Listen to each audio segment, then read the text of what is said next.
Dear students, कल हम लोगों ने हाइगन्स प्रिंसिपल और हाइगन्स सेकेंडरी वेवलेट्स प्रिंसिपल को स्टडी किया था। आज हम लोगों ने जो उसकी सफलताएं थी कि हाइगन्स ने अपनी द्वितीयक तरंगिकाओं के सिद्धांत के आधार पर परावर्तन की व्याख्या की थी और अपवर्तन की व्याख्या की थी। तो हम लोग सबसे पहले उन्होंने किस प्रकार से परावर्तन की व्याख्या अपनी द्वितीयक तरंगिकाओं के सिद्धांत से की थी इसका अध्ययन करेंगे। ये आपके सामने चित्र बना हुआ है, लेकिन हम लोग देखेंगे कि ये फिगर कैसे कैसे ड्रॉ होता है। हम लोग क्या करेंगे कि सबसे पहले एक परावर्तक सरफेस ले लेंगे। यहाँ पे एक परावर्तक सरफेस लिया गया है जिसका नाम है ZZ डैश। ये आपका एक रिफ्लेक्टिंग सरफेस है। इस पर कोई तरंगाग्र कैसा समतल, किसी भी तरंगाग्र को हम लोग ले सकते हैं, समतल ले सकते हैं, गोली ले सकते हैं, बेलनाकार ले सकते हैं, लेकिन फॉर स्टडी पर्पस आसानी से समझने के लिए हम लोग एक समतल तरंगाग्र लेते हैं। आपका ये AB एक तरंगाग्र है, ये आपका AB एक तरंगाग्र है ऐसे। At time t equals to 0 पर, मतलब जब समय 0 है तब इस तरंगाग्र का बिंदु A पृष्ठ ZZ डैश को स्पर्श कर रहा है। ये तरंगाग्र वेलोसिटी v से आगे बढ़ रहा है, मतलब इस तरंगाग्र की चाल कितनी है v। इस वेग से यह तरंगाग्र आगे बढ़ रहा है। तो अब हम लोग देखेंगे कि A के बाद ये सारे आपके पॉइंट्स हैं, सारे बिंदु हैं। ये इसका स्टार्टिंग पॉइंट था और B इसका लास्ट पॉइंट। A के बाद t समय पर, t बराबर कितने पर, t पर B इस सरफेस को टच करता है। जैसे ही इस सरफेस को ये सारे पॉइंट टच करेंगे और अब आप देखेंगे कि A और ये कोई भी पॉइंट हम लोग मान लेते हैं, A डैश मान लेते हैं, A और A डैश के बीच AB के सारे point with in time t में इसको टच करते हैं। अब हम लोग आते हैं हाइगन्स की द्वितीयक तरंगिका के सिद्धांत पर। इसकी द्वितीयक तरंगिका का सिद्धांत कहता है कि जब भी माध्यम में एक तरंगाग्र डिस्टरबेंस पैदा करेगा तो वहां पर एक सेकेंडरी वेवलेट्स उत्पन्न होंगी और उसकी चाल वही होगी जो कि आपके तरंगाग्र की है, मतलब वेलोसिटी भी उसकी क्या होगी। तो अब देखते हैं, ये वाला पॉइंट सबसे पहले टच हुआ था तो यहाँ पर द्वितीयक तरंगिका सबसे पहले बनेगी। उसके बाद कौन सा टच होगा, ये टच होगा, फिर ये टच होगा, फिर ये टच होगा, ऐसे ऐसे ऐसे ये टच होते जाएंगे और इस तरंगाग्र का अंतिम बिंदु टाइम t पर टच होगा। चूंकि वेलोसिटी दोनों की समान है, जो तरंगाग्र है और जो यहाँ से द्वितीयक तरंगिका हर बिंदु पर बनेगी, तो जितने टाइम में B से A डैश में लगा टाइम कितना था t, इस टाइम में बिंदु A से जो द्वितीयक तरंगिका निकलेगी उतनी ही दूरी तय करेगी जितना B से A डैश की दूरी है। हम लोग इस दूरी को नाप लें और A से एक क्या खींचें, उतनी ही दूरी का एक चाप लगा देते हैं। यहाँ पे देखिए, यहाँ पे इस दूरी का एक ऐसे चाप लगा दिया गया, मतलब वो चाप हम मान लेते हैं, इस चीज को मिटा दूं, यहाँ पे आया। अब उस चाप से A डैश पर जो आपका बिंदु A डैश है, यहाँ पे A डैश लिया है, चाप मैंने बड़ा ले लिया, छोटा होगा, यहाँ होगा A डैश से उस पे क्या खींची जाए, एक स्पर्श रेखा खींची जाएगी। जब स्पर्श रेखा खींची जाएगी कैसे जाएगी, उस फिगर में क्लियर है, यहाँ से देखिए एक स्पर्श रेखा खींची गई है। अब यहाँ से यहाँ तक की दूरी को क्या कर दिया गया, मिला दिया। वो दूरी थी, इसको हमने क्या किया, मिला दिया।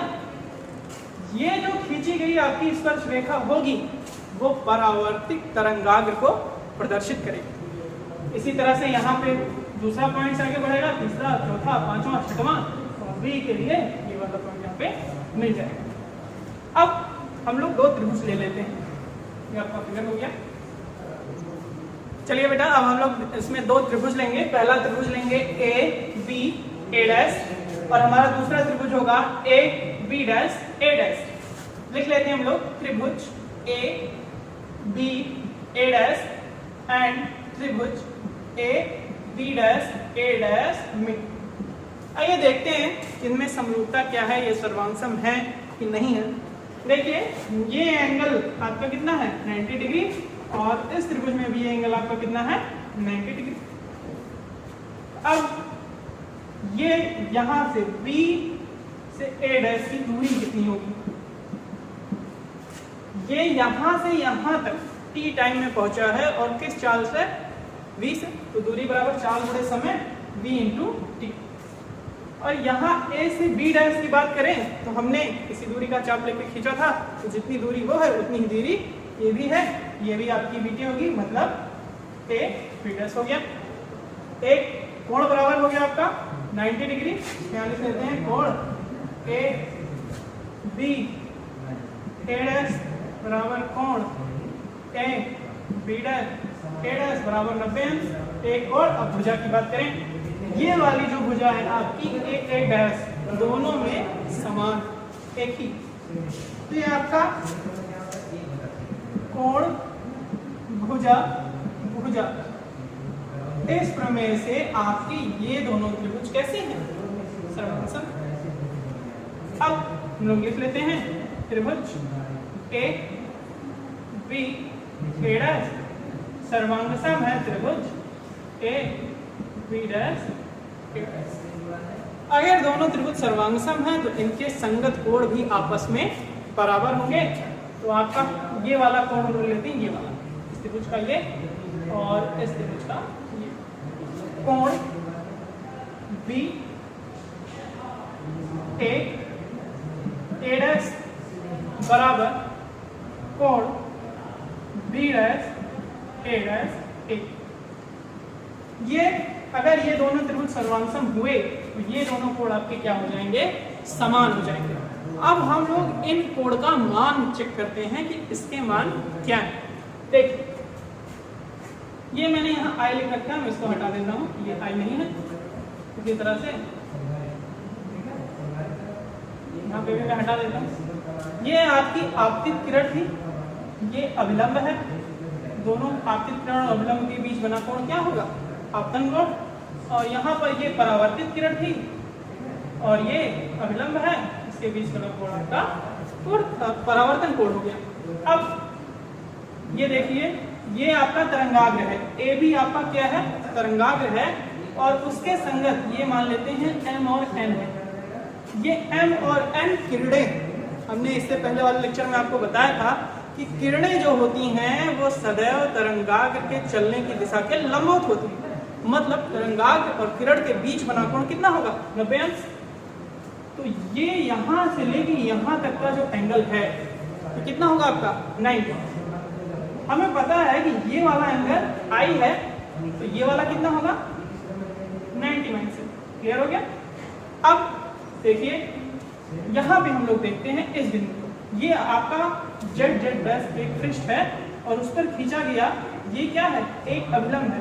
अगर ये अभिलंब है तो ये पूरा कोण कितना होगा 90 अंश। पूरा कोण कितना होगा 90। अब इस 90 में से इस पूरे कोण को घटा दीजिए। मान लेते हैं ये वाला कोण जो शेष बच रहा है यक्स है, इसका मतलब हो गया यक्स प्लस 90 माइनस आई बराबर 90। केवल इतनी की हम बात कर रहे हैं, यहाँ से यहाँ तक का 90, ये वाला 90 माइनस आई और ये वाला यक्स प्लस 90 माइनस आई किसके बराबर है, 90 के, तो यक्स बराबर 90 माइनस 90 प्लस आई या एक्स बराबर आई। तो ये वाला कोण आपका कितना मिला आई, जो कोण बी ए डैश है इसके बराबर है आई के। अब बी डैश ए को चेक करते हैं, यहाँ पे आ जाइए। वही चीज ये आपका तरंगाग्र है, परावर्तित तरंगाग्र ए dash B dash, A dash B dash, और ये किरण हम लोग मान लेते हैं एक्स वाई, या एक्स मैंने मान लिया था पहले ही, इसको हम लोग मान लेते हैं पी की। तो यहाँ पे तरंगाग्र और किरण के बीच बना कोण कितना होगा, सेम वही प्रोसेस है 90 डिग्री। ये वाला r है तो बचा वाला कितना होगा 90 माइनस r। अब देखिए अभिलंब और इसके बीच बना कोण कितना होगा 90 अंश। तो ये वाला जो एंगल बच रहा है ये 90 माइनस r है, तो ये वाला इतना जो बच रहा है आपका ये पोर्शन ये कितना होगा आपका सेम उसी तरीके से। तो यहाँ पे b डैश a डैश बराबर r, यही हमारा परावर्तन का प्रथम नियम है कि आपतन कोण सदैव परावर्तन कोण के बराबर होता है। दूसरे तरीके से भी इसको कर सकते हैं, हम लोग इसको साइन i मान लें, यहाँ पे आई आर हो गया, फिर उसके बाद इस तरह से कर दिया हमने sine i equals sine theta बराबर क्या होता है लंब बटे tan। अब ये i है तो एक समकोण त्रिभुज देखिए आप लोग, 90 अंश के सामने की भुजा सदैव क्या होती है और थीटा के सामने की भुजा सदैव लंब।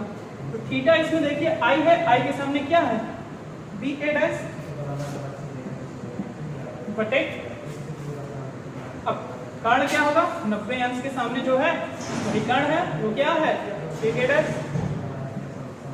इसी तरह से साइन आर ले लें, साइन आर यहां से देखिए आर के सामने क्या हो जाएगा लंब है आपका ए बी बटे,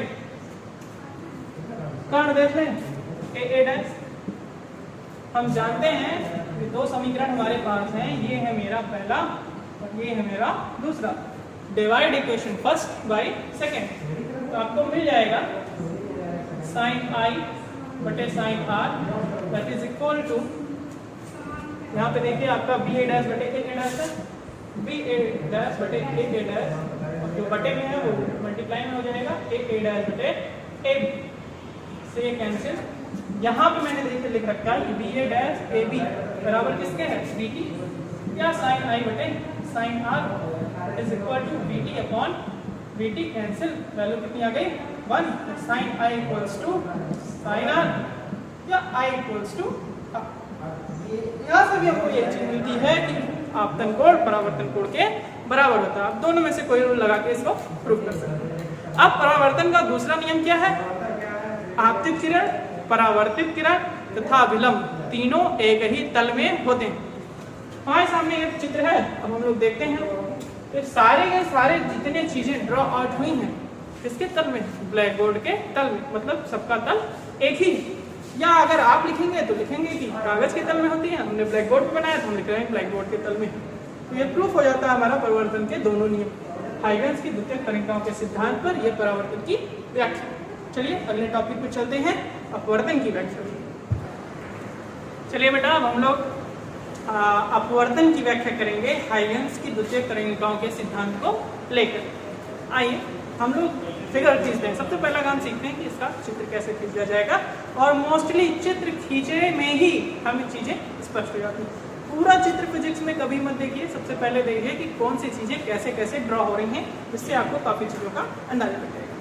ये देखिए यहाँ पे मैंने पूरा फिगर बना रखा है, स्टार्ट करेंगे हम लोग। सबसे पहले मान लेते हैं मेरा एक जेड डैश एक अपवर्तक पृष्ठ, उस पर एक तरंगाग्र आपतित हो रहा है जिसका नाम है ए। ये मेरा ए बी तरंगाग्र है। साथ ही साथ इसके ये भी अजम्पशन करेंगे कि तरंगाग्र और अपवर्तक पृष्ठ दोनों ही हमारे ब्लैक बोर्ड के तल के लंबवत। अब अपवर्तन की प्रक्रिया में हमको पता है कि प्रकाश की किरण एक माध्यम से दूसरे माध्यम में प्रवेश करते हैं। हम पहला माध्यम रेयर मान लेते हैं, मतलब विरल है, और दूसरा माध्यम हम सघन मान लेते हैं, इसको हम टेंशन कहते हैं। यहाँ पर वेलोसिटी मेरी v1 है और यहाँ पर वेलोसिटी v2 है। इससे v1 और v2 हमने लिख दिया है तो हमको क्लियर हो चुका है कि v1 बड़ा है v2 से। यहाँ पर एक हमने जहाँ पर ये इंसिडेंट को अपवर्तक पृष्ठ है वहाँ पर हम क्या खींच लेते हैं, एक अभिलंब। ये प्रकाश की किरण इस बिंदु पर जेड पृष्ठ पर ए पर आपतित हो रही है, या हम ये कहें कि इस तरंगाग्र का बिंदु ए जेड पृष्ठ पर t बराबर 0 टाइम पर, कितने टाइम पर, t बराबर 0 टाइम पर आपतित हो रहा है। अब ये तरंगाग्र में कई सारे बिंदु हैं। सबसे पहले कौन आपतित हुआ ए, और सबसे लास्ट में कौन आपतित होगा बी। मान लेते हैं कि बिंदु बी टी समय पश्चात, कितने समय पश्चात, टी समय पश्चात बिंदु, यहाँ पर मैंने ए डैश लिख रखा है, बिंदु ए डैश पर आपतित होगा। अब बी से ए डैश तक चली गई दूरी कितनी होगी, दूरी बराबर 4 गुणे समय, और इस माध्यम से चाल हमारी कितनी है, v1, तो v1 गुणे टी दूरी इसने चला बिंदु बी से ए डैश तक आने की। चूंकि ये पॉइंट ए पहले ही यहाँ आ गया था, तो यहाँ से द्वितीय तरंगिका चलनी शुरू कर दी। अब वो तरंगिका कहाँ पर होगी, इस टाइम टी में। याद रखिएगा यहाँ वेलोसिटी v1 है, लेकिन इसमें कितनी है वेलोसिटी, v2, तो हम लोग v2t रेडियस का दूरी v2t लिखने, रेडियस का एक हेमिस्फीयर खींचते हैं, ठीक, और इस हेमिस्फीयर पे इस बिंदु से क्या खींचते हैं, एक स्पर्श रेखा। तो देखिए एक स्पर्श रेखा खींची गई है, उसके बाद ये किरण आगे बढ़ी, इसके बाद ये वाली भी किरण अपवर्तित होके क्या होती है, आगे बढ़ती है। यहाँ पे हमारे पास फिगर है। अब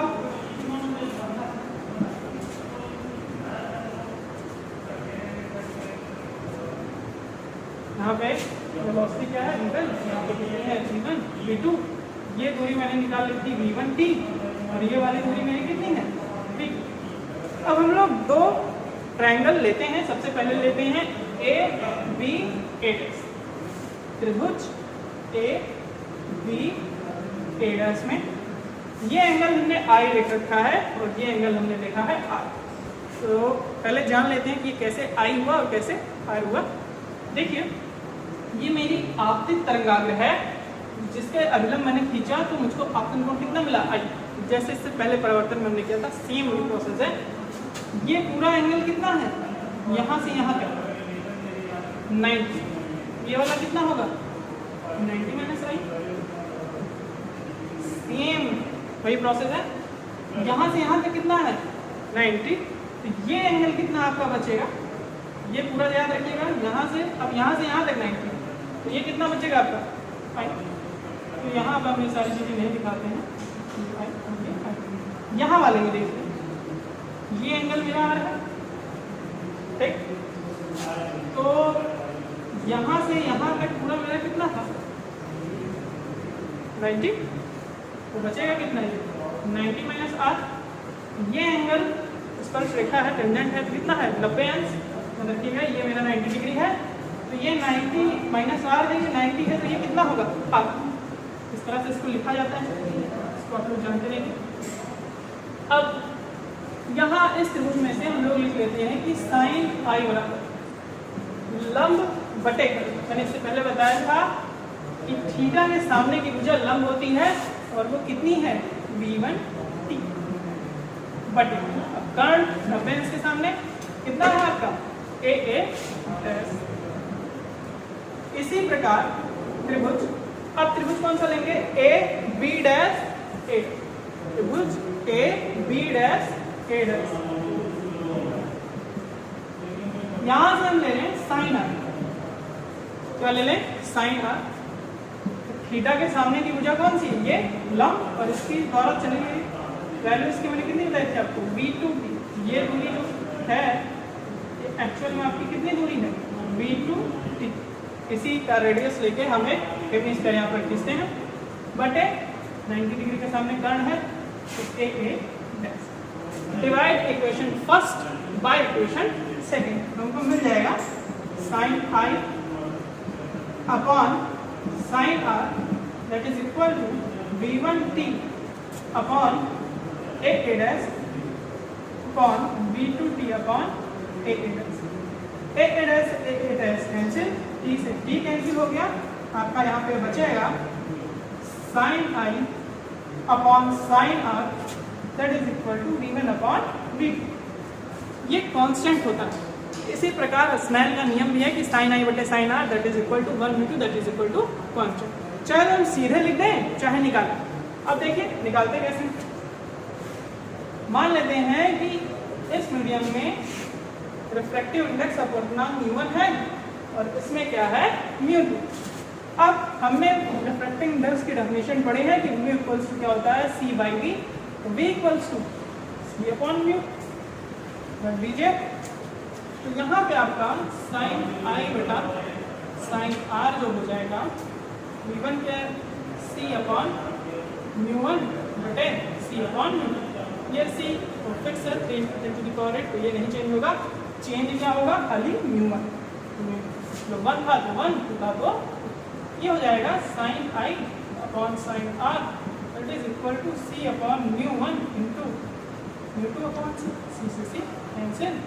साइन आई बटे sine r that is equal to μ2 upon μ1, जिसको हम लिखते हैं 1 μ2 that is equal to constant. यही आपका स्नेल का नियम। ठीक, अब दूसरा नियम इसमें क्या प्रूफ होता है? दूसरा नियम ये प्रूफ होता है कि आपतित किरण, अपवर्तित किरण तथा अभिलंब तीनों एक ही तल में। चलिए, ये तो ब्लैक बोर्ड से दिखता है, लेकिन इसको मैं प्रूफ करके आपको बताता हूँ कि कैसे तीनों एक ही तल में होते हैं। चलिए देखिए, मैंने कंसीडर किया था कि जो तरंगाग्र है मेरा ए बी, ये आपका वेव फ्रंट है तरंगाग्र, ये पृष्ठ अपवर्तक पृष्ठ जेड जेड डैश मतलब रिफ्रैक्टिंग सरफेस, और अब जो अपवर्तित तरंगाग्र है ए डैश बी डैश। मैंने शुरू में ही मान लिया था कि मेरा आपतित तरंगाग्र और अपवर्तक पृष्ठ दोनों ब्लैक बोर्ड के तल के लंबवत हैं। तो जो ये तरंगाग्र प्राप्त होगा ए डैश बी डैश, ये भी आपका वेव फ्रंट ही है। ये जो तीनों वैल्यूज हैं, तीनों क्या हैं? एबव 3r, ये तीनों परपेंडिकुलर हैं इसके ब्लैक बोर्ड। अब देखिए, हम लोग देखते हैं कि आपतित किरण, अपवर्तित किरण और अभिलंब किरण। देखिए, ये मेरी रे है, इंसिडेंट रे, और ये अभिलंब के साथ, क्या हम तरंगाग्र की बात करें तो तरंगाग्र इस तरंगाग्र के साथ कितना एंगल बना रहे हैं? 90 डिग्री। हम इसको m लिख दें, n लिख दें, p लिख दें, क्या लिख दें? q। तो जो n a है वो परपेंडिकुलर किसके है? a b के। यहाँ हम लिख देते हैं ma, मेरे ma परपेंडिकुलर है किसके? ठीक है। अब इसको देख लेते हैं, a डैश q, ये भी परपेंडिकुलर है किसके? किसके? a डैश q परपेंडिकुलर है किसके? a डैश b डैश के। और ये जो आपका नॉर्मल है ये किसके परपेंडिकुलर है? जेड जेड डैश के। नॉर्मल को हम कुछ नाम दे दें, एक्स वाई। तो एक्स वाई है आपका परपेंडिकुलर है किसके? जेड जेड डैश के। ठीक ना? अब ध्यान से समझिएगा इस बात को, बहुत समझने वाली बात है। ये तीनों परपेंडिकुलर हैं किसके? ब्लैक बोर्ड मैंने यहाँ लिखा है, आपका व्हाइट बोर्ड है, आप इसको व्हाइट बोर्ड लिख लीजिए। ये तीनों परपेंडिकुलर हैं व्हाइट बोर्ड के। ध्यान से समझिए, जैसे कि ये दो लाइनें खींच दी जाए, ये आपका व्हाइट बोर्ड हो जाए, और ये जितने भी हैं ये तीनों, ये इसके परपेंडिकुलर है। और इन तीनों के परपेंडिकुलर क्या है? आपतित किरण, अपवर्तित किरण और अभिलंब। तो अब बात हम इस तरह से कह सकते हैं कि ये परपेंडिकुलर है इसके, ये किसके परपेंडिकुलर है? इसके। या ये कहें ये परपेंडिकुलर है इसके। ठीक ना? तो वही चीज है कि अब ये तीनों किसके परपेंडिकुलर हो गए? समझने वाली बात ये है कि ये सारे परपेंडिकुलर हैं किसके? व्हाइट बोर्ड के, और ये परपेंडिकुलर है इनके। तो ये सारे किसमें स्थित हैं? व्हाइट बोर्ड में। तो आपतित किरण, अपवर्तित किरण और अभिलंब तीनों ही हमारे व्हाइट बोर्ड के तल में है, प्लेन में। ये आपका अपवर्तन का दूसरा नियम है। ये अब हाइगन्स के सिद्धांत से ये दोनों ही नियम मैंने परावर्तन के, अपवर्तन के सिद्ध कर दिए हैं। अगला हमारा टॉपिक है प्रकाशीय पथ का। धन्यवाद।